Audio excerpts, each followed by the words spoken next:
अस्सलाम वालेकुम नाज़रीन, प्रोग्राम हॉट इशू में मां हमारी मेज़बान सबीन मेमण। नाज़रीन, सिंध सूफ़िन जी धरती है। सिंध में सचल, सामी, शाह लतीफ़ ऐं बुल्ले शाह जा पोइ लग रहन था।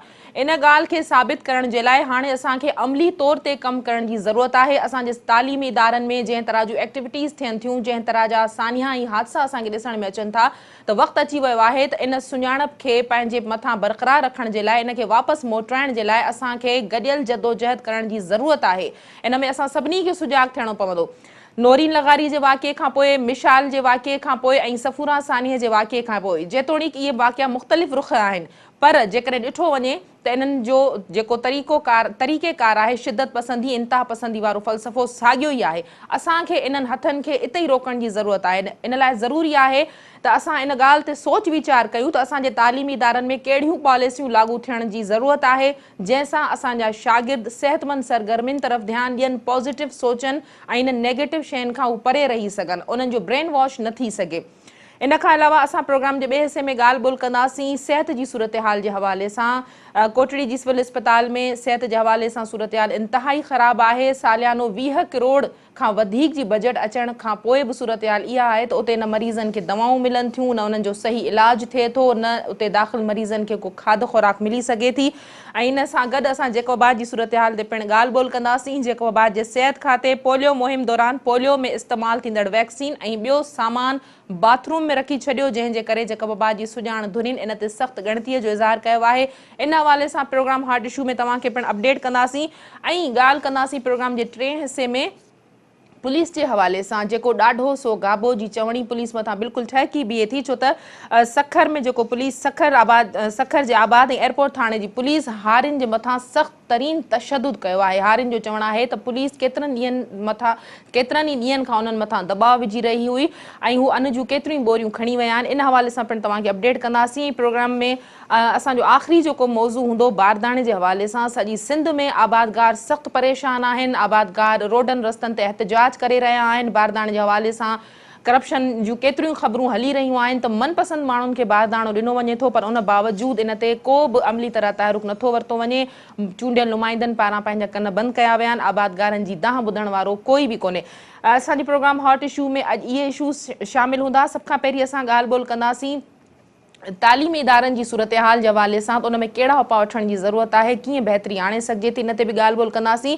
इन हवाले सां असां ॻाल्हि ॿोल कई आहे कुझु शागिर्दनि सां, उन्हनि सां वीचार वंडिया आहिनि। सभ खां पहिरीं तव्हांखे ॿुधाईंदासीं जामशोरे जे शागिर्दनि जे हवाले सां, त उन्हनि जो इन वाक़िए खां पोइ छा चवणु आहे, उहे पंहिंजा वीचार कीअं था वंडनि। अचो त तव्हांखे ॿुधायूं त शागिर्दनि जो छा चवणु आहे। हिकिड़ी छोकिरी जेको मेडिकल स्टूडेंट आहे, उहो इन बिहाफ ते माना एतिरी लेवल ताईं हली वई आहे त उन ते को रेस्ट्रिक्शंस कोन आहियूं, न ई उनखे को हाईलाइट कयो आहे। यूनिवर्सिटियुनि जे अंदरि अहिड़ियूं जेके एक्टिविटीज़ थियनि थियूं, काइंडली उन ते जेको आहे त प्रोहिबिटेड कयो वञे, उन्हनि खे रोकियो वञे। इहा ॻाल्हि असांखे ख़बर पई, इहा ॻाल्हि हाईलाइट ॾाढी कंहिं न्यूज़ ते, हिकु सोशली पेजिस ते, हिकु सोशली वेबसाइट्स ते कुझु न ते घणो एक्शन खॾियो पियो वञे। ऐं ॻाल्हि बि सोचण जहिड़ी आहे त नोरीन लगारी जहिड़ी छोकिरी जंहिंजो हिकिड़ो जेकी उहा बिलोंग हिकु शरीफ़ ख़ानदान सां थी करे, हुनजो फादर पाण हिते लेक्चरार आहे। अहिड़े क़िस्म जे ख़ानदान जो तालुक़ु हिकु सिधो रिलीजियस हिकु टेरिटरी जेकी हीअं सॼी दुनिया खे रूल थी करे, अहिड़े क़िस्म जो दाइश जहिड़ा थी विया, अलकायदा जहिड़ी अहिड़े क़िस्म जो रिलीजियस हिकिड़े क़िस्म प्लेटफॉर्म्स ॾिना पिया वञनि।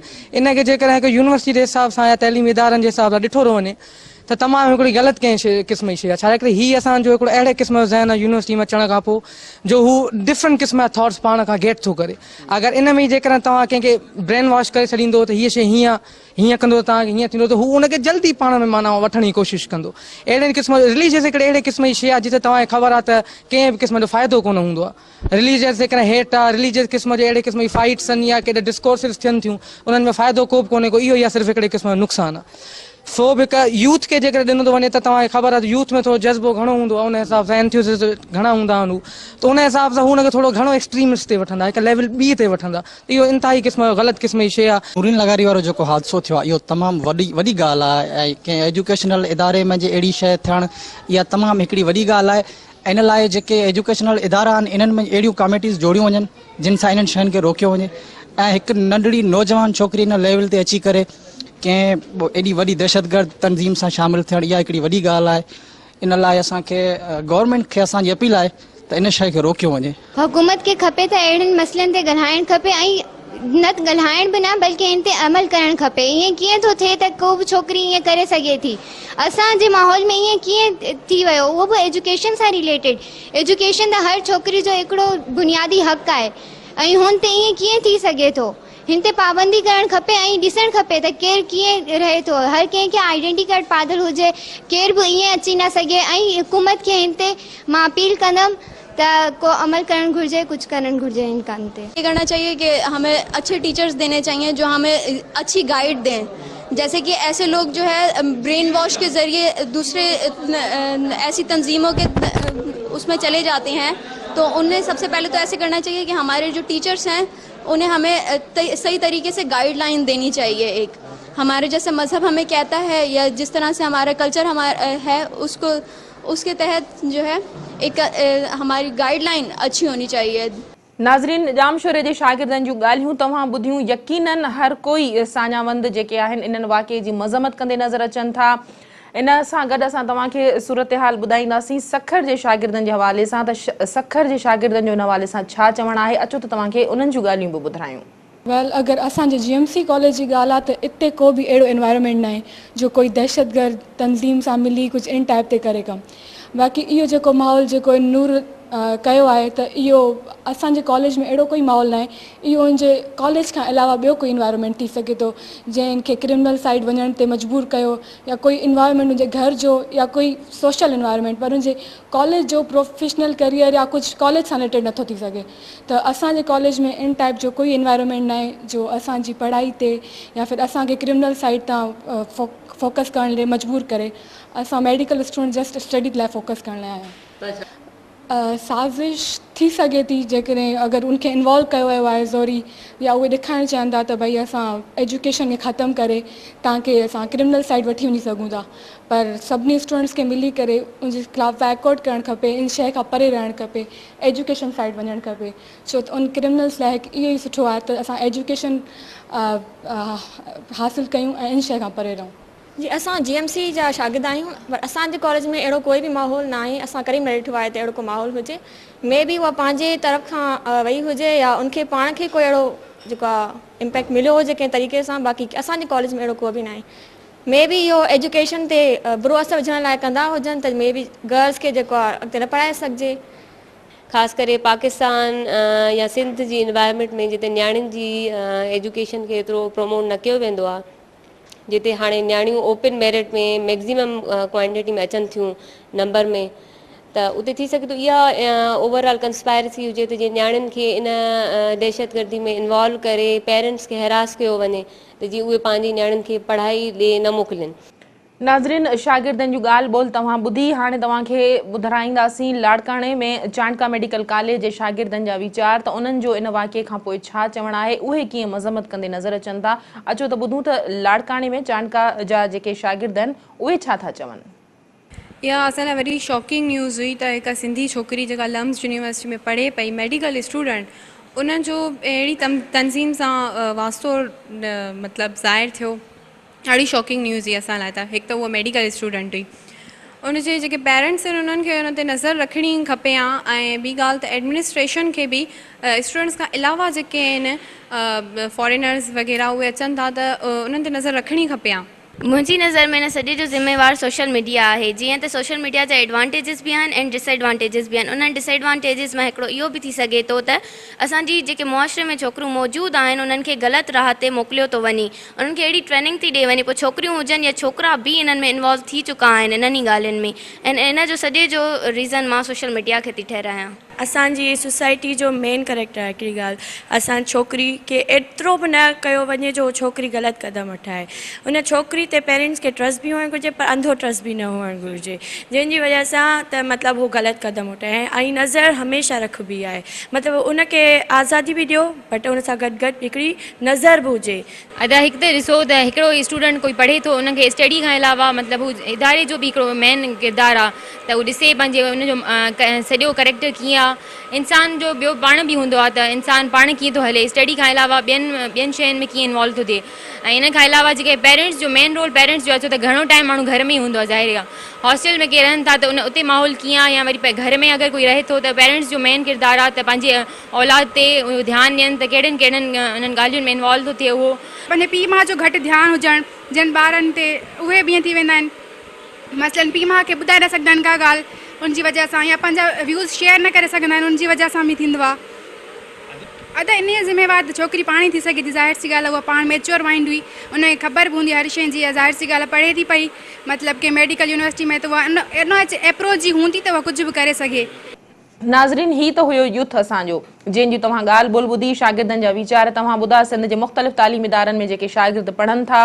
नौजवान नसल आहे उन्हनि जूं ॻाल्हियूं तव्हां ॿुधियूं उन्हनि जो छा चवणु आहे इन्हनि तालीमी इदारनि में सुधारा कीअं आणे सघजनि था यकीनन असां जेको 50 साल पुराणो निसाब इन्हनि खे पढ़ायूं था पुराणियूं शयूं आहिनि उन्हनि खे नवाण कीअं ॾिजे शागिर्दनि जी दिलचस्पी खे कीअं जेको आहे सो उजागर करण जी ज़रूरत आहे उन्हनि जा इंट्रस्ट कीअं चेंज करे सघजनि था इन ते असां ॻाल्हि ॿोल कंदासीं सखर में IBA सखर जे सरबराह निसार सिद्दीकी साहब सां निसार साहब नौरीन लगारी जो वाक़ियो ॾिठो वञे मिशाल जो वाक़ियो ॾिठो वञे या सफ़ूरा साने शागिर्दनि जे मुलविस हुजण जूं जेके शाहिदियूं मिलनि थियूं वाक़िअनि जा रुख़ मुख़्तलिफ़ आहिनि पर घटि में घटि उन्हनि जे पोयां जेका शिदत पसंदी इंतहा पसंदी वारी सोच आहे उहा साॻी आहे मां तव्हां खां इहो पुछंदसि त असां पंहिंजे तालीमी इदारनि खे कीअं बहितर करे सघूं था उन्हनि जी पॉलिसीज़ छा हुअणु घुरिजनि ऐं असां पंहिंजे नौजवान नसल खे कीअं जेको आहे सो पॉज़िटिव रुख़ ॾेखारे सघूं था उन्हनि खे रोशन मुस्तक़बिल तरफ़ कीअं वठी सघूं था उन्हनि खे सेफ ऐं सिक्योर कीअं रखी सघूं था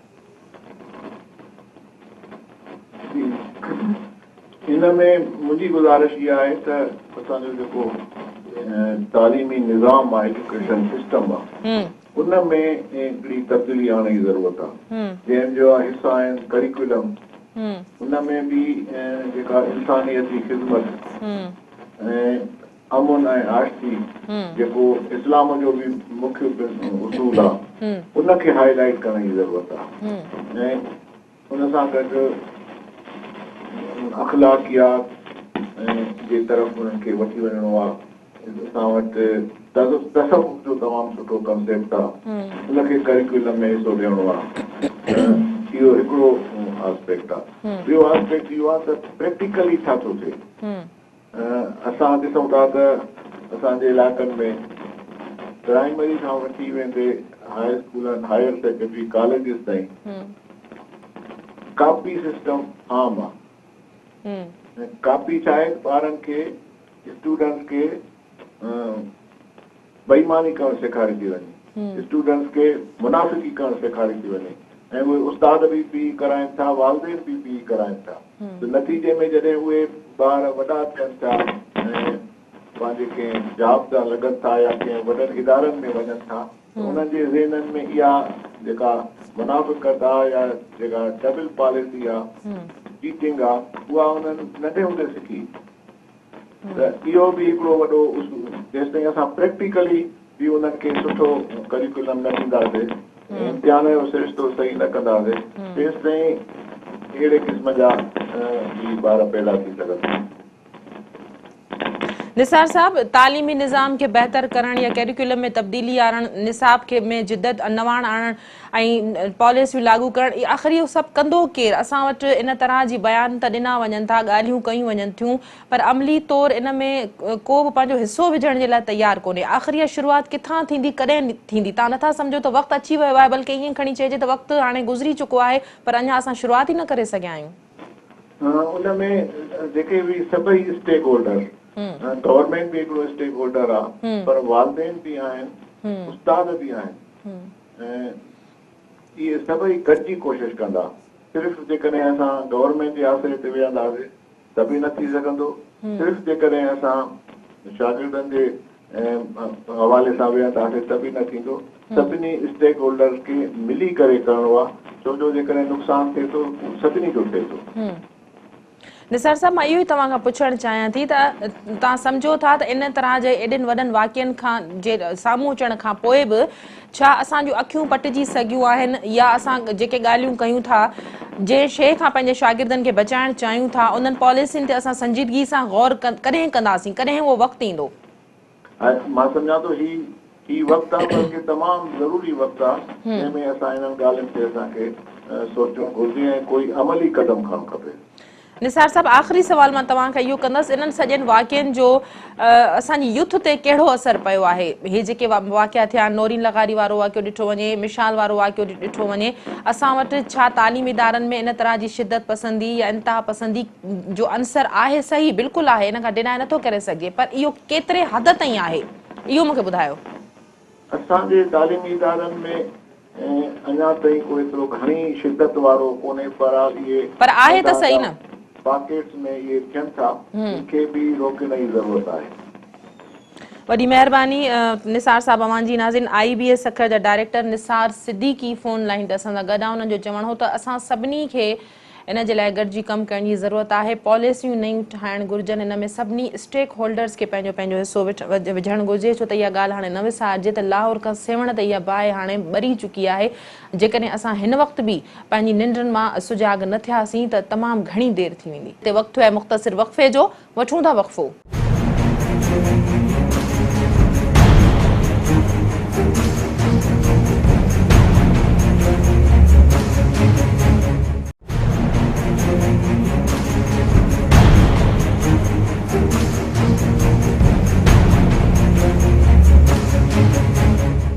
कोटड़ीअ तालके अस्पताल खे साल जी 20 करोड़ रुपया बजट मिलण बावजूदि उते इलाज जूं सहूलियतूं अण लभा आहिनि, जॾहिं त मिलंदड़ बजट में करप्शन जो इंकशाफ पिणु थियो आहे। जामशोरे ज़िले जे हेडक्वार्टर कोटड़ीअ जी सरकारी अस्पताल खे मरीज़नि जे इलाज जूं सहूलियतूं ॾियण लाइ सिंध सरकार 20 करोड़ 79,61,000 साल जी बजट जारी कई, पर मिलंदड़ बजट अस्पताल जा ज़िम्मेवार ऑफिसर रुगो कागज़नि में ख़र्च ॾेखारे हड़प करे रहिया आहिनि। अस्पताल में एक्सरे, अल्ट्रासाउंड, रतियूं टेस्टूं MS तरफ़ां बंदि कयूं वयूं आहिनि, जॾहिं त ग़रीब ऐं बेपोच मरीज़नि खे इलाज जूं सहूलियतूं न मिली सघियूं आहिनि, जंहिं करे अक्सर मरीज़ MS जी ऑफिस जा चकर काटण में पूरा आहिनि। MS सिफ़ारिशी मरीज़नि खे टेस्टूं मुफ़्त में करे ॾिए थो, जॾहिं त अक्सर मरीज़नि खे अस्पताल जूं दवाऊं ॾियण बदिरां डॉक्टर खेनि दवाऊं ख़ानगी स्टोरनि तां ख़रीद करण जूं पर्चियूं लिखी ॾियनि था। अस्पताल में ग़रीब औरतुनि जा सीज़र बि ख़ाली नाले मातर थियनि था। ग़रीब औरतुनि खे ऑपरेशन जो सामान बि ख़ानगी स्टोरनि तां महांगे अघ ते ख़रीद करणो पवे थो। अस्पताल इंतिज़ामिया खेनि ऑपरेशन जो सामान बि मुहैया नथी करे। अस्पताल में दाख़िल मरीज़नि खे खाद खुराक बि नथी मिले, जॾहिं त मरीज़नि जे खाधे लाइ 70 लख बजट रखियलु आहे, उहा सिर्फ़ु कागज़नि में ॾेखारे हड़प कई पई वञे। लिंग साड़ींदड़ गर्मी हुअण बावजूदि अस्पताल में जनरेटर में तेल न हुजण जो जवाज़ ॾियारे जनरेटर बंदि रखियो वञे थो, जॾहिं तेल जी मद में 10,45,000 बजट में ॾेखारिया विया आहिनि। अस्पताल में एक्सरे टेक्नीशियन फीअ खां सवाइ एक्सरे बि नथो करे, जॾहिं त एक्सरे जी फिल्म ख़रीद करण लाइ 1,70,000 रुपया रखिया विया आहिनि, पर एक्सरे मशीन में फिल्म जी खोट ॿुधाए फीस उगाड़ी वञे थी। ट्रांसपोर्ट लाइ 13 लख रुपया रखिया विया आहिनि, पर मरीज़नि खे एम्बुलेंस बि नथी ॾिनी वञे। अक्सर वारिस फोतियूं जो लाश प्राइवेट एम्बुलेंस ज़रिए पंहिंजी मंज़िल ताईं पहुचाइनि था। अस्पताल जी एम्बुलेंस नाकारा पियल आहे, उनजी मरम्मत बि न कराई वई आहे। सिंध TV न्यूज़ सां ॻाल्हाईंदे मरीज़नि दावो कंदे चयो त अस्पताल जो को धणी साईं न आहे, जंहिं करे हिते इलाज जूं सहूलियतूं नथियूं मिलनि। हुननि मुतालबो कयो त अस्पताल में सिहत जूं सहूलियतूं मुयसरु करे अस्पताल मां करप्शन जो ख़ात्मो आंदो वञे। बस पंहिंजे टाइम लाइ अचनि था न, दवाऊं भी कोन का शई तो ऊंदा खुदा रे वास्ते ही झोली आला ही रसूल जी को रहम कयो ताजे मतो। कोटड़ी अस्पताल के सिविल अस्पताल जो दर्जो मिलण खां पोइ करोड़ रुपयनि जी लागत सां नई बिल्डिंग ठही, पर उहा 5 साल गुज़रण बावजूद मरीज़नि जे वार्डन एमरजेंसी शोबे समेत अस्पताल में शिफ्ट न थी सघी आहे। नई बिल्डिंग में MS अकाउंटेंट, AMS ऐं ॿियूं ऑफिसूं क़ाइमु करे इंतिज़ामिया अमलदार वेही रहिया आहिनि, पर समूरा वार्ड ऐं लेबॉरेटरी ऑपरेशन थिएटर बि मुंतक़िल न थी सघिया आहिनि। मौक़िफ़ वठंदे कोटड़ी अस्पताल जे MS चयो त हू उन सहाफ़ीअ खे मौक़िफ़ ॾींदो जंहिं वटि साफ़ डिग्री हुजे या इदारे जो कार्ड हुजे। जॾहिं खेसि कार्ड ॾेखारियो वियो त हुन अस्पताल में मिलंदड़ बजट जी ॾेखारियल कापीअ ते कावड़ जो इज़हार कंदे चयो सहाफ़ियुनि खे अस्पताल बाबति पुछण जो को बि हक़ न आहे। कोटड़ी जे अस्पताल में कयल महा करप्शन ते एंटी करप्शन 1 साल छापो हणी रिकॉर्ड तहवील में वरितो, पर उहा इंक्वायरी बि सद खाने हवाले थी वई। जॾहिं त 6 महीना अॻु शहरियुनि ऐं मरीज़नि खे इलाज जूं सहूलियतूं न मिलण ते एहतजाजनि ऐं दरख़्वास्तुनि ते सिहत वारो वज़ीर डॉक्टर सिकंदर मोंदरो, DC जामशोरो, मुनवर अली मैसर ऐं सिविल जज कोटड़ी पारां छापा हया विया ऐं इलाज सहूलियतूं मरीज़नि खे न ॾियण ते अस्पताल जे अमलदारनि ते कावड़ जो इज़हार कयो वियो, पर उन जो बि को खड़तेल नाहे निकितो। इस्माइल इहो ॿुधायो त जामशोरे ज़िले जे हेडक्वार्टर कोटड़ी जी सरकारी अस्पताल में सिहत जे हवाले सां ईंदड़ मरीज़नि खे कहिड़ियूं सहूलियतूं ॾिनियूं थियूं वञनि, छा डॉक्टरनि पारां उन्हनि जो सही नमूने इलाज कयो थो वञे, दवाऊं वग़ैरह उन्हनि खे ॾिनियूं थियूं वञनि? जी सभिनि तव्हांखे ॿुधाईंदो हलां त कोटड़ीअ जी हीअ जेका इस्पताल हुई उहा अॻु त तालका इस्पताल हुई, पर जेको मुशर्रफ जे दौर में ज़िलो जामशोरो ठहियो त हिनखे ज़िले जी इस्पताल जो दर्जो ॾिनो वियो, उन अपग्रेडेशन करे हिनखे सिविल इस्पताल कई वई। हाणे सिविल इस्पताल में हालत इहा आहे त हिते जेको आहे सो तक़रीबन 20 करोड़ 79 लख रुपए जी बजट आहे जेका पघारनि समेत हिते अचे थी, ऐं 3.5 करोड़ खां मथे जी जेका सा बजट मेडिसन जी आहे, ऐं 79 लख रुपया जा जेके से खाधे लाइ हिते वञनि था, ऐं ॿियनि जी मद में जनरेटर लाइ 11 लख रुपया आहिनि हिन मद में रखियल आहिनि। जॾहिं त हिते जेको सो हशर इहो आहे त हिते हेडक्वार्टर आहे ज़िले जो जामशोरे जो, जेके असां मेन तहलको वॾो तहलको जेको आहे सो कोटड़ी आहे। कोटड़ीअ में हीअ तालका इस्पताल जंहिंमें ठठे ज़िले में जे झिरक ऐं थाणे बुलाखान ऐं ॿियनि इलाइक़नि मां हिते त मरीज़ अचनि था, पर उन्हनि मरीज़नि खे प्रॉपर मेडिसन नथी मिले। उन में मां तव्हांखे ॿुधाईंदो हलां त हिते सर्जन डॉक्टर उहो न आहे, गाइनालॉजिस्ट त वेठल आहिनि, पर उहे सीज़र एतिरा नथा कनि जेके सिफ़ारत ते कया वञनि था। जॾहिं त आई जो हिते स्पेशलिस्ट वेठल आहिनि, पर हिन महिल ताईं 2 सालनि में का बि आई जी जेका अखि जी ऑपरेशन न थी आहे, ऐं उन्हनि खे जॾहिं त थिएटर आहे, डेंटल वारा बि आहिनि, उहो बि स्पेशलिस्ट वेठो आहे, फिज़िशियन हिकिड़ो वेठो आहे। हिते सर्जन डॉक्टर न आहे, ऐं ॿिया जेके नेरो जा आहिनि, या हिते डायलिसिस जी मशीन आहे, उन लाइ डायलिसिस जो डॉक्टर हिते न आहे। उहो हिकिड़ो टेक्नीशियन जेको हिननि महीने ते लॻायो आहे, उहो डायलिसिस जी मशीन हलाए थो, ऐं गुर्दनि जो अहम जेको शोबो आहे उहो हिकिड़ो टेक्नीशियन पियो हलाए। ऐं हितां जा रवासी जेके मुख़्तलिफ़ चवंदा रहिया आहिनि त असांखे जेको सो मेडिसन नथी मिले, ऐं एहतजाज कंदा। हालत इहा आहे त हिते जेको एमरजेंसी आहे उन में हर डेली जहिड़ा झगड़ा थियनि था, उते डॉक्टरनि जी खोट आहे। डेली हर शिफ्ट में हिकिड़ो डॉक्टर हूंदो आहे जेको वेठल हूंदो आहे। जॾहिं त ॿुधाइनि था त उते जेके शिफ्ट में वधीक डॉक्टर आहिनि, 60 डॉक्टर ई ॿुधाइनि था त हिते आहिनि, पर 60 जो अमलो अलाए किथे आहे। ऐं 90 पैरामेडिकल जो स्टाफ ॿुधाइनि था, उहो बि जेको सो प्रॉपर कोन्हे, किथे था कमु कनि उहो ख़बर न आहे। जॾहिं त हिननि जेके 3000 खां 5000 ते केतिरा ई मुलाज़िम रखिया आहिनि जेके डेली विज ते उहे रखियल आहिनि, ऐं एक्सरे मशीनियूं जेके आहिनि से पुराणियूं आहिनि। नई जेके बि बिल्डिंग में सिविल इस्पताल जूं जेके बि मशीनरियूं आयूं आहिनि, इवन जेका एम्बुलेंस आहे उहा अञा ताईं इस्तेमालु न थी आहे। इस्माइल इहो ॿुधायो त जेका नई एम्बुलेंस आहे उहा कंहिंजे इस्तेमाल में हूंदी आहे? अस्पताल में जेके दवाउनि जे ख़रीद करण जे लाइ, जेके मरीज़नि खे ॾियण जे लाइ दवाउनि जो जेको बजट रखियो वियो आहे, इहे दवाऊं आख़िर कंहिंखे थियूं ॾिनियूं वञनि? एक्सपायर थी थियूं वञनि, ॿाहिरि उछलायूं थियूं वञनि, या विकिरो कयूं थियूं वञनि? जी सभिनि आऊं त जेका एम्बुलेंस आहे सा जेका हिननि जा क्वार्टर आहिनि उन्हनि में बंदि करे उहा रखी छॾियो आहे। को VIP अचे थो त उनखे प्रोटोकॉल लाइ मिले थी, उन में ऑक्सीजन बि आहे। सिविल इस्पताल आहे, हिते का बि एम्बुलेंस आम माण्हूअ लाइ कोन्हे। त जॾहिं त मेडिसन जेका आहे सा हिते जेका रखी वई आहे उहा बि लोकल जेका आहे सा कंपनियुनि जी आहे, ऐं ख़रीद कनि था। उहा जेका आम मरीज़नि खे उहा नथी ॾिनी वञे। जेके VIPs अचनि था या सिफ़ारती अचनि था, उन्हनि खे त मेडिसन ई जेके ॿाहिरियां जेके मेडिकल स्टोर आहिनि कोट हिन तालका इस्पताल सिविल इस्पताल जे ॿाहिरियां ओॾां पर्चियूं मोकिलियूं वञनि थियूं। आम मरीज़नि जूं डॉक्टर ओॾां पर्चियूं मोकिलीनि था त ही मेडिकल स्टोरनि सां जेको सो वञनि उतां ख़रीद कनि, पर हिते आम मरीज़नि लाइ असां ॻाल्हि ॿोल कई। उन्हनि जो चवणो त असांखे का मेडिसन नथी ॾिनी वञे।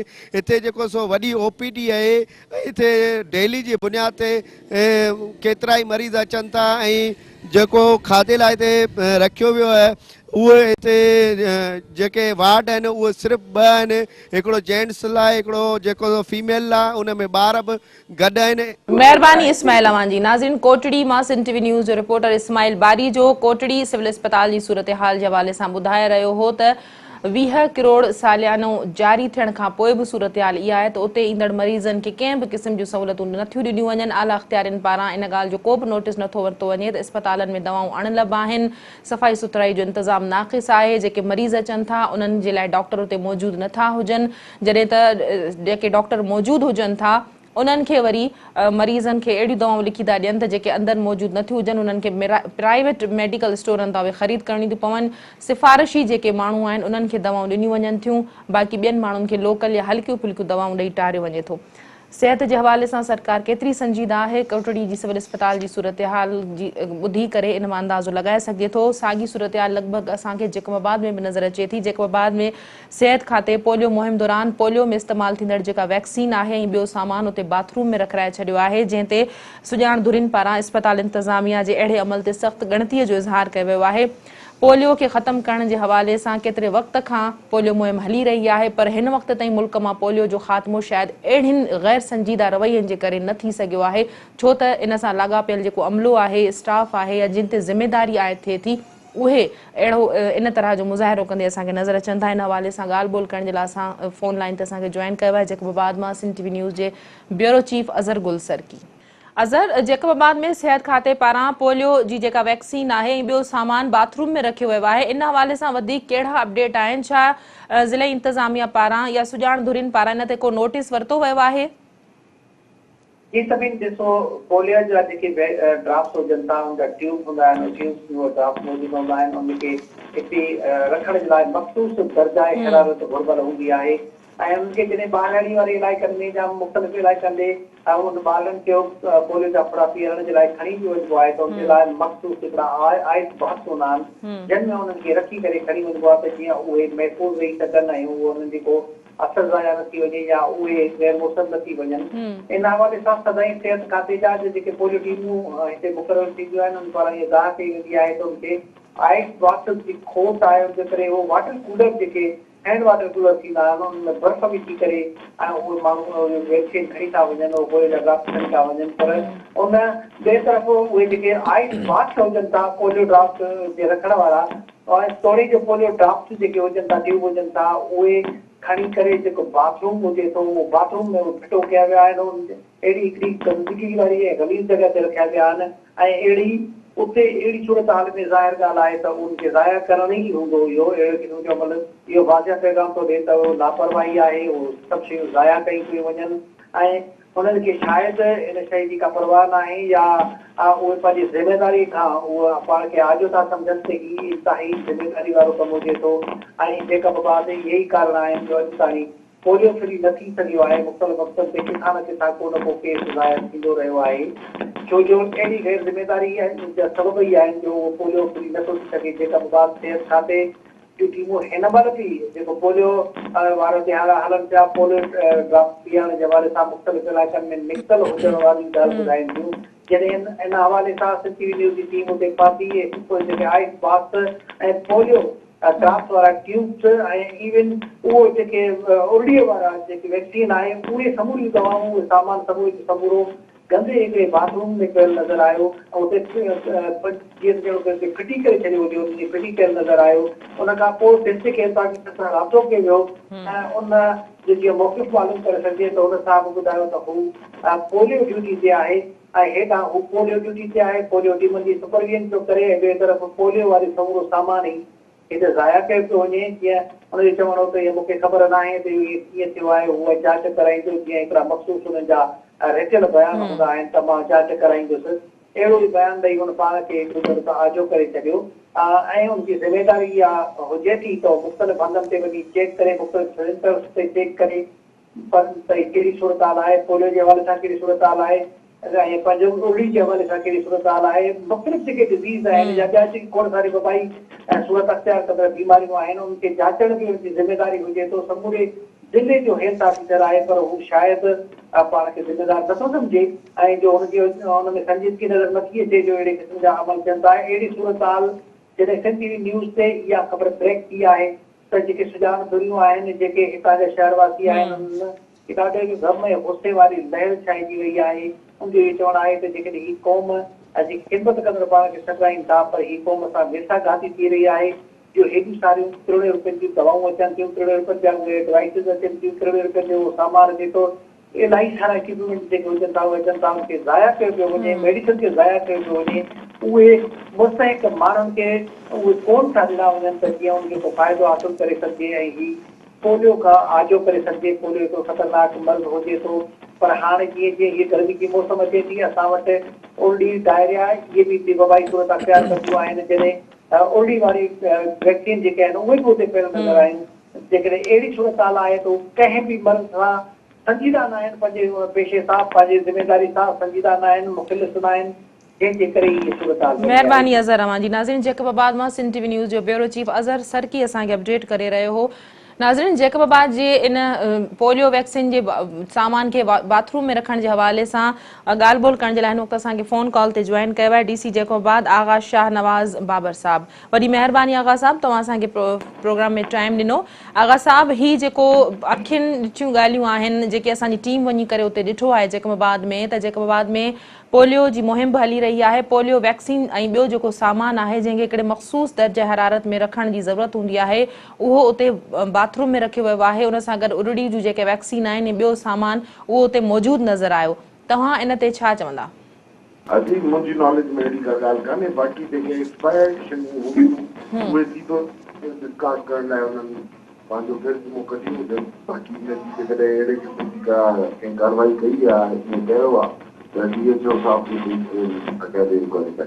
आगा साहब, जेकॾहिं एक्सपायर बि आहिनि त छा उहे इस्तेमालु न थी सघियूं वक़्त ते, त उन्हनि खे इन तरह सां ज़ाया कयो वियो या एक्सपायर लिमिटेड टाइम पीरियड हूंदो आहे, उन लिमिटेड टाइम पीरियड में या कोल्ड चेन मेंटेनेंस में गर्मी थी मौसम में उन्हनि जो हिकिड़ो मख़सूस टाइम लाइ हूंदी आहे, उहे ऑटोमेटिकली कांस्टेंट पोलियो ड्राइव हलनि थियूं, उन में कुझु वायल ख़राब बि थी सघनि था। आगा साहब, उन जो को डेटा हूंदो आहे, को रिकॉर्ड मौजूदु हूंदो आहे त हेतिरियूं इस्तेमालु थियूं आहिनि ऐं बाथरूम में रखण जो छा जवाज़ आहे? अभी मां त रखियो आहे, जेकॾहिं रखियो आहे कंहिं त उन जी इंक्वायरी कराईंदा। वॾी महिरबानी। DC आगा शाह नवाज़ बाबर जैकबाबाद असां सां फ़ोन लाइन ते गॾु आहे। उन्हनि जो चवणो त उन्हनि खे इन मामले जी का ख़बर न आहे। जेके एक्सपायर थी वियूं हूंदियूं उहे शायदि रखियूं वयूं हुजनि, पर बाथरूम में छो रखियूं वयूं आहिनि हू ज़रूरु इन मामले जी जांच कराईंदा। प्रोग्राम जे सिलसिले खे जारी रखंदासीं, पर हिते वक़्तु आहे मुख़्तसिर वक़फ़े जो। वठूं था वक़फ़ो।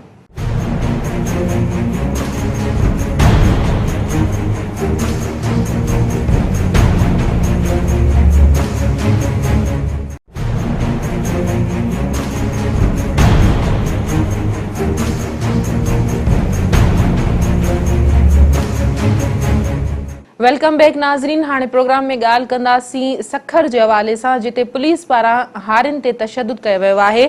बासर जे अॻियां हीणो सदाईं बेअसर रहे थो, पोइ चाहे उहे वॾेरो हुजे या पुलिस वारो हुजे। इन हवाले सां अचो त तव्हांखे कुझु उन्हनि जी ॻाल्हि ॿोल ॿुधायूं त उन्हनि ॻाल्हाईंदे आख़िर चयो छा आहे। ग़रीब माण्हू सां छा कयूं की असां 12 साल पोरो इहो आहिनि, उहो बि खंघि हलिया था वञनि पिया। अच्छा, इहो घणनि ॾींहंनि खां सिलसिलो जारी आहे पुलिस जो जेको अचे? इहो 8-9 ॾींहं थिया आहिनि, 2-3 देरनि त खणी आहिनि। अच्छा, पर हिन त अॼु खणी राति जो थ्रेशर सुबुह साजरी अची खणी आहिनि। अच्छा, ॿियनि त बि ईअं राति जो हणो पिया, सुबुह साजरी खणी वञनि पिया। असां ग़रीब माण्हू मंझंदि हणो पिया, मंझंदि खणी वञनि पिया। उहो असांजे भाउ आहे ज़ख़्मी करे खणी आहिनि बेनाक, उहो उन चए पिया न खणो, मां ग़रीब आहियां, न कमायां न कयां, काॾे वञां मां। उनखे वरी मारे करे ज़ख़्मी करे बेहोश करे मोबाइल में खणी वञी थाणे ते पुॼा अथऊं। वरी सुबुह सां आई हुई पुलिस हिते अची बीह रही, हे असां अनु खयूं, असां आयासीं पुगाते, मारो भाउ आयो, मारे भाउ खे कुटे खणी विया ऐं अनु बि खणी विया। असां छॾाइण जी कोशिशि कई, असांजे भाउ खे कुटे खणी विया। नाज़रीन, ॻाल्हि ॿोल तव्हां ॿुधी। हाणे वधीक तफ़सीलनि जे लाइ असां राब्तो कयो आहे सखर में सिंध टीवी न्यूज़ जे रिपोर्टर नज़ाकत जतोई सां। नज़ाकत, आख़िर हारियुनि ते एॾो वहशियाणो तशद्दुद छो कयो वियो आहे? पुलिस पारां हारियुनि सां छा मामिलो हो जो हारियुनि जो इहो बि चवणु आहे त पुलिस उन्हनि जो केतिरो ई अन्न बि खणी वई आहे? जी सभिनि मां तव्हांखे ॿुधाईंदो आहियां त गुज़िरियल 7-8 ॾींहंनि खां इहो जेको आहे हारी या मुसलसल सहाफ़ियुनि सां शिकायत करे रहियो आहे त पुलिस जेका आहे सखर आबाद ऐं ख़ासि कर जेको आहे बागे जी पुलिस ऐं इहे जेके आहिनि मुसलसल जेके आहे हारियुनि वटि अची हुननि जो खणी पिया वञनि, पर जेको आहे कोई बि माना तदारक न थियण जे करे उहे मुसलसल ख़ामोश रहिया। पर अॼु सुबुह सां जीअं ई असां सहाफ़ी हुते पहुतासीं त हारियुनि जेको आहे एहतजाज कयो ऐं पुलिस जे साम्हूं बीह रहिया, जंहिं ते जेको आहे पुलिस जेको आहे हुननि मथां जेको आहे लठबाज़ी कई, जंहिंमें हिकु जेको आहे मुसरत जतोई जेको आहे सख़्तु ज़ख़्मी थी पियो ऐं हुनखे हिकिड़ो जानवरनि वांगुरु या हिकिड़ो जेको आहे इंसान न सम्झी करे हुनखे मुसलसल वारीअ ते घींदा रहिया पुलिस अमलदार ऐं हुनखे जेको आहे मुसलसल तशद्दुद जो निशानो बणाईंदा रहिया। जी सर। नज़ाकत, छा पुलिस जे आला अख़्तियारनि ताईं इहो मामिलो पहुतो आहे? छा उन्हनि पारां को नोटिस वरितो वियो आहे त आख़िर पुलिस जे अमलदारनि उन्हनि ते अहिड़ो तशद्दुद छो कयो आहे? को अहिड़ो नोटिस वग़ैरह जी ॻाल्हि थी आहे? जी सवेरे मूंखे जेको आहे SSP ऑफिस मां फोन आयो हो, उन्हनि मूंखे ॿुधायो त शुरूआती तौर असां जेको आहे SHO बागेड़ी खे जेको आहे इमदाद लाशारी खे मोतल कयो आहे ऐं जेको आहे फर्दर इंक्वायरी जे लाइ मलक जेको आहे हुनखे जेको आहे DSP रोड़ी जेको आहे हुनखे इंक्वायरी ऑफिसर मुक़ररु कयो वियो आहे। महिरबानी नज़ाकत तव्हांजी। नाज़रीन, सखर मां नज़ाकत जतोई सिंध टीवी न्यूज़ जो रिपोर्टर असांखे ॿुधाए रहियो हो त पुलिस जे SHO खे हिन ते मुअतल ज़रूरु कयो वियो आहे, पर असां वटि जेकॾहिं ॾिठो वञे त लॉकअप में मुअतल थियल SHO ईअं वेठो हूंदो आहे ॼण उहो को वॾो साहब हुजे या उन को वॾो सुठो कमु कयो हुजे। जेसिताईं हारियुनि ते तशदुद वारी ॻाल्हि आहे त जेकॾहिं इहे हारी अगरि दाहिनि बि त कहिड़े दर वञी दाहिनि, उन्हनि जी तव्हां ॿुधण वारा ई सूबेदार बणिजी उन्हनि जे मथां कड़की पिया आहिनि, मछिड़जी पिया आहिनि। सखर जी सूरत हाल जे हवाले सां तव्हांखे अपडेट कयोसीं। हाणे हलंदासीं दादू तरफ़, जिते आबादगार न रुगो दादू पर सॼी सिंध में आबादगारनि जी या नंढनि ज़मींदारनि जी इहा ई दांह आहे त उन्हनि खे बारदाणो नथो ॾिनो वञे। तोणे जो सरकार पारां ऐलानियल जेकी मर्कज़ हुआ उन्हनि ते हिन वक़्त ताईं केतिरा ई फाल न थी सघिया आहिनि, या जेके उते हलनि बि था त उन्हनि ते अमलो मौजूदु नथो हुजे, अमलो उन्हनि सां ताउन नथो करे। बारदाणे जे हवाले सां दादू जा आबादगार बि रोडनि रस्तनि ते एहतजाज करे रहिया आहिनि। अचो त तव्हांखे ॿुधायूं त इन्हनि आबादगारनि जो चवणु छा आहे। मनपसंद जेके माण्हू आहिनि उन्हनि खे बारदानो विकिणी ॾिए थो पैसनि सां, आबादगारनि खे नथो ॾिए। ज़ुल्म आहे, छा आहे, काॾे वञूं? दाहूं कयूं था, रड़ियूं कयूं था, उन्हनि जो पंहिंजो सिस्टम पंहिंजो हलाए। असांखे बारदानो खपे न, असांखे बारदानो खपे न। असां ग़रीब आहियूं, ॿियो कहिड़ो मुतालबो आहे असांजो? इहो ई आहे, बारदानो खपे असांखे। असां सां ज़ुल्म आहे, को बि असांजो इंसाफ़ नथो करे। इन जे करे असां हाणे सुभाणे हड़ताल कंदासीं, मरण घड़ी ताईं हड़ताल न छॾींदासीं। असां सां इंसाफ़ छे। हे कहिड़ो कानून आहे? 8 ॾींहं असांखे रुलायो अथसि। संतू खणी अचो, खाता खणी अचो, उन खां पोइ वरी संतू खणी असां विया आहियूं, वरी चयूं मूं वटि बारदानो कोन्हे, वरी पैसनि जी घुर कई अथसि। फी बोरी ते 300 रुपया कमीशन। चौथों पंजों ॾींहुं आहे डिस्ट्रिक्ट फूड कंट्रोलर जी ऑफिस यानी DFC ऑफिस, जेका DC ऑफिस जे बिल्कुलु गॾोगॾु आहे, उहा 5 ॾींहं खां बंदि आहे, तालो आहे। आख़िर कंहिंखे अपील कयूं? सिंध गवर्नमेंट नाहल गवर्नमेंट आहे, ऐं नाहल गवर्नमेंट खे अपील करे पंहिंजी एनर्जी ज़ाया करणी आहे। हितां ॾिसो तालो लॻो पियो आहे इन फूड ऑफिस खे। फूड ऑफिसर समय जेके क्लार्क आहिनि वॾेरनि जी उताग में वेही चिठियूं वेठा था लिखनि हिन माण्हुनि खे बारदाणो जो। आबादगारनि जा वीचार तव्हां ॿुधा। हाणे इन ई ते वधीक ॻाल्हि ॿोल करण जे लाइ असांखे जॉइन कयो आहे दादू मां सिंध टीवी न्यूज़ जे रिपोर्टर वली चांडियो। वली इहो ॿुधायो त आबादगारनि जेके हिन वक़्तु सॼी सिंध में लॻभॻि एहतजाज कंदे नज़र अचनि था, पर दादू में छा सूरत हाल आहे? बारदाणे जी विरासत जे हवाले सां दादू जे जेके नंढा नंढा आबादगारनि ज़मींदार आहिनि उन्हनि सां कहिड़ो रवैयो रखियो पियो वञे? दादू ज़िले में सिंध हुकूमत पारां 9 लाख बोरियूं ख़रीद करण जो खुद खाते खे टारगेट ॾिनो वियो आहे, पर उहो अमल ईअं थी वियो आहे ॼण सियासी हवाले सां सियासतदाननि मुख़्तलिफ़ बात सरकारी धुर जे हवाले कयूं वियूं आहिनि। MPA MNA खे 1 लाख खां मथे बोरियूं ॾिनियूं वियूं आहिनि, जिन्हनि जी चिट ते उहे बारदानो विकिरो कयो पियो वञे। हिते सेंटर पिणु बंदि कयल आहिनि। 26 सेंटर आहिनि जिते ताला लॻल आहिनि ऐं हुते को बि अमलदार मौजूदु न आहे। जी वली इहो ॿुधायो त आबादगारनि पारां उन्हनि सां राब्तो कयो वञे थो या सेंटर ते उहे वञनि था त उन्हनि खे छा चयो वञे थो, ऐं बारदाणे जी जेका विरासत आहे उहा हिन वक़्त ताईं मुकमल थी चुकी आहे या विरासत जेका थिए पई उहा कहिड़े नमूने कई पई वञे? आबादगार सख़्तु परेशान आहिनि। उहे ऑफिस में ॿार चकर काटे मोटी अचनि था, ऑफिसर मौजूदु न आहे। हिते एहतजाजी मुज़ाहरा पिणु कया विया आहिनि। जेके आबादगार दाहूं कनि था उन्हनि खां रिश्वत तलब कई थी वञे। सरकारी रेट 3250 रुपया आहे, लेकिन हिते बाज़ार में वापारी 2800 रुपये में बोरी ख़रीद करे रहिया आहिनि, जंहिं करे उन्हनि खे किरोड़े रुपयनि जो नुक़सानु पइजी रहियो आहे। इहा हक़ीक़त इहा आहे त हिते जेके आबादगार आहिनि, नंढा आबादगार सख़्तु परेशान आहिनि। हिते MPA MNA जी मार्फत उहा कोटा ॾिनी वई आहे, जेके उहे विकिरो करे रहिया आहिनि वापारियुनि खे। आबादगारनि जो इहो चवणु आहे। महिरबानी वली अवांजी। नाज़रीन, दादू मां वली चांडियो असांखे अपडेट करे रहियो हो त MPAs MNAs जी कोटा ते बारदाणे जी विरासत थिए थी, जीअं त असां अॻु में बि तव्हांखे ॿुधाए चुका आहियूं त सॼी सिंध में हिन वक़्तु कणिक जो जेको फसल लथो आहे बारदाणे जे हवाले सां गैर मुनसिफ़ानी विर्छ जूं शिकायतूं आम जाम आहिनि। असांखे सॼी सिंध में आबादगार मुसलसल एहतजाज कंदे नज़र अचनि था ऐं उन्हनि जे एहतजाज उन्हनि जी दाहनि जो को बि तदारुक नथो कयो वञे। नाज़रीन, अॼोके हॉट इशू प्रोग्राम खे हिते पंहिंजी पुॼाणी ते पहुचाईंदासीं। अॼोके हॉट इशू प्रोग्राम में असां ॻाल्हि कईसीं सिंध जे तालीमी इदारनि जे हवाले सां, शागिर्दनि जा वीचार तव्हां ताईं पहुचायासीं, माहिरनि खां राय बि वरितीसीं। वक़्तु अची चुको आहे त असांखे तालीमी इदारनि में नयूं पॉलिसियूं आणणियूं पवंदियूं, असांखे नओं निसाब ॾियणो पवंदो, नयूं शयूं असांखे नवां लाड़ा मुतारिफ़ कराइणा पवंदा, तॾहिं असां पंहिंजे तालीमी इदारनि खे इन तरह जी शिदत पसंदी ऐं इंतहा पसंदी खां बचाए सघंदासीं। ऐं असां पंहिंजे शागिर्दनि खे कुझु नयूं दिलचस्पियूं नवां मर्कज़ ॾेई सघंदासीं ऐं उन्हनि खे को बहितर मुस्तक़बिल ॾेई सघंदासीं। इन खां अलावा असां प्रोग्राम में ॻाल्हि ॿोल कई थी सिहत जे हवाले सां। असां वटि जीअं हिन वक़्तु आम इहो हिकिड़ो रिवाजु आहे त जॾहिं बि का नई हुकूमत ईंदी आहे त उहा वॾा वॾा वाइदा कंदी आहे। जीअं पाणी ऐं बिजली जो वज़ीर आहे, आवाम सां इहो वाइदो करे फिरी वियो त हू लोड शेडिंग जो ख़ात्मो कंदो या हाणे हिन ते माज़रत कंदे या माफ़ी वठंदे नज़र अचनि था। साॻी तरह असांखे सूरत हाल तालीम या सिहत में नज़र अचे थी। तालीम वारे वज़ीर जो बि अॼु इहो ई स्टेटमेंट हो त हू नक़ल खे ख़तमु न करे सघिया आहिनि, मेरिट जे सिस्टम खे मज़बूत न करे सघिया आहिनि, जंहिं ते हुन पिणु माफ़ी वरिती। साॻी सूरत हाल असांखे सिहत जे शोबे में नज़र अचे थी, जिते पिणु वज़ीर नाकामी जो एतिराफ़ कंदे नज़र अचे थो, पर आवाम जेको दरबदर थिए थो, मरीज़ जेके दरबदर थियनि था, ख्वार थियनि था, जिन परेशानियुनि खे उन्हनि खे मुंहुं ॾिसणो पवे थो, एतिरे करोड़ रुपयनि जे फंडनि जे रिलीज़ थियण जे बावजूदि उन्हनि खे टके जी बि दवा नथी ॾिनी वञे, उन्हनि ते तवजा नथी ॾिनी वञे, अस्पतालनि में दवाऊं नथियूं मिलनि, डॉक्टर नथा मौजूदु हुजनि। आख़िर इहो आवाम वञे केॾांहुं ऐं किथे वञे दाहें। असां इन खां पोइ ॻाल्हि ॿोल कईसीं जैकबाबाद जी सूरत हाल जे हवाले सां, जिते मासूम ॿारनि जूं जेके वैक्सीनेशन आहिनि उहे असांखे वॉशरूम में नज़र आयूं ऐं जॾहिं त इन ते DC जी स्टेटमेंट हुई त उनखे इन मामले जी का बि ॼाण कोन्हे का।